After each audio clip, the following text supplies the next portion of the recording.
Hey guys, can you guess where we're going? At the moment, we're driving on California Highway 101 southbound and we're going to visit the Huntington Library, Art Museum and Botanical Gardens. The Huntington is located at 1151 Oxford Road in San Marino, California, northeast of Los Angeles. From our home, it would take us almost 6 hours, so we will stay at my sister's house in Camarillo for the night and will check into the Huntington tomorrow. We decided to visit this place because I love gardens and arts. So I think this will give me some inspiration for my backyard garden. My main goal is to check out their succulents garden, what they call it, the cactus garden or the desert garden.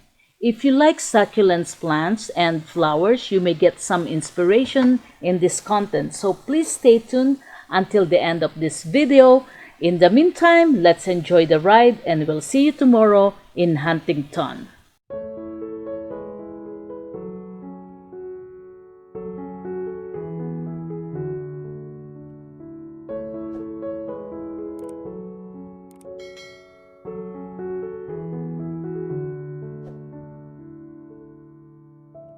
Hey guys, welcome to Huntington Library, Museum, and Botanical Gardens. Good morning. We are now here in our destination, the Huntington Library, Art Museum, and Botanical Garden. This is a collection-based research and educational institution serving scholars and the general public. The institution is huge and there is a lot to see. There are 3 categories to explore: the library exhibition, the art galleries, and the gardens. We know that one day is not enough to see the whole place, so our focus today is to explore the gardens. There are more than a dozen themed gardens to explore, but because it is huge, I don't think we will be able to visit all of them. So let's get started at the cactus garden. By the way, the admission ticket is between $13 to $29. Just visit their website to make a reservation.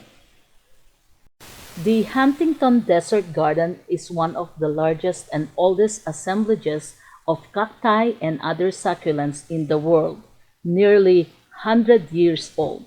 Today, the 2 dozen families of succulents and the other arid adapted plants have developed into a 10-acre garden display.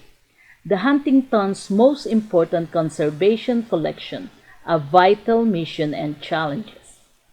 The desert garden features more than 2,000 species of succulents and desert plants in 60 landscape beds.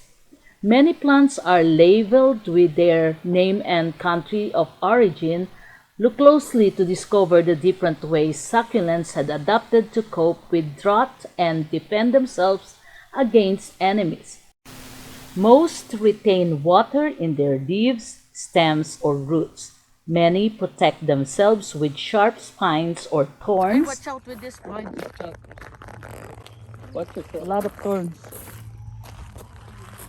And some have waxy or woolly protective coverings to reflect sunlight and decrease water loss. Cacti are from the Americas, while succulent euphorbias are mostly Old World plants from Africa.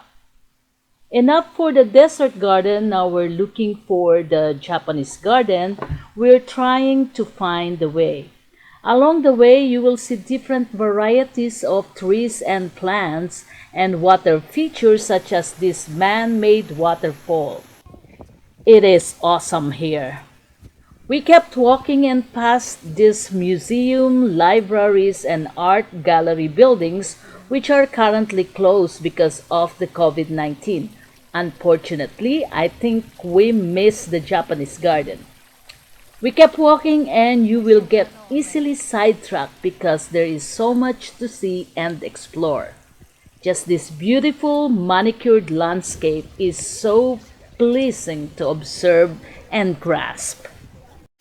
Well, we did not find the Japanese garden, so we decided to eat lunch instead. It is the high 90s, it is hot, We are thirsty and hungry. We need to rest so we have more energy to stroll in the park. New Jade Court Cafe, 1919 Cafe, and Red Car Coffee Shop are open to the public, so let's get our lunch here. We have rested and we finished our lunch. It took us an hour for a good siesta. We are ready for more garden exploration. Along our way to the Camellia Garden, you will see this magnificently stunning garden. The luscious layer of colors and the different shades of greenery make this scenario perfect for taking pictures and film. I'm just not sure what garden theme is this, so guys, if you know the answer, please leave a comment below. If you have been to this place, please let me know what part of the garden is this. It is beautiful. Look at this. Oh, it's nice.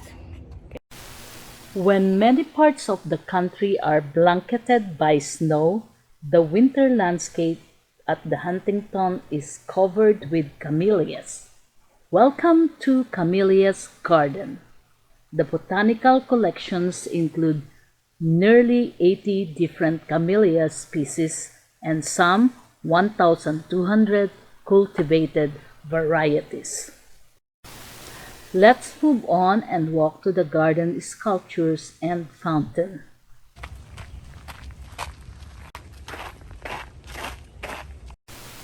The Italian fountain had been brought to England in the early 18th century and remained there until it was purchased by Henry Huntington in 1915.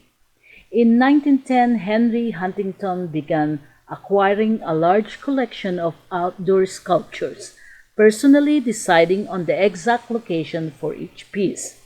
Some of these statues were moved as many as 3 times until Huntington was satisfied.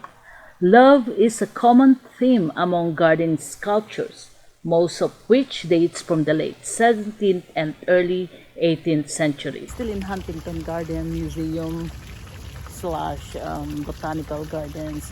I don't think it is enough for us to explore the whole day. I think we need to come back here, but it's huge. I think this is bigger than the Buchan Garden. Finally, we have reached the Rose Garden. This is stunning. Look at that, so beautiful. Welcome to the Huntington Rose Garden. The Rose Garden was originally created in 1908 for the private enjoyment of Henry and Arabella Huntington. Roses were a particular favorite flower of Arabella's. By the way, Arabella was the wife of Henry Huntington. The garden was designed primarily for display, providing copious quantities of cut blooms for the large, elaborate floral arrangements favored in their home. Household records indicate that in 1 year alone, more than 30,000 flowers were used in these massive bouquets, 9,700 of which were roses. The 3-acre garden has gone through many transformations since the Huntington's time. It now contains more than 2,500 individual plants and more than 1,300 different cultivated varieties. The spring blooms begin in late March and extend beyond Thanksgiving. An arbor-covered pathway from the Rose Garden to the entrance of the Japanese Garden is a particular photo favorite when the climbers are in bloom.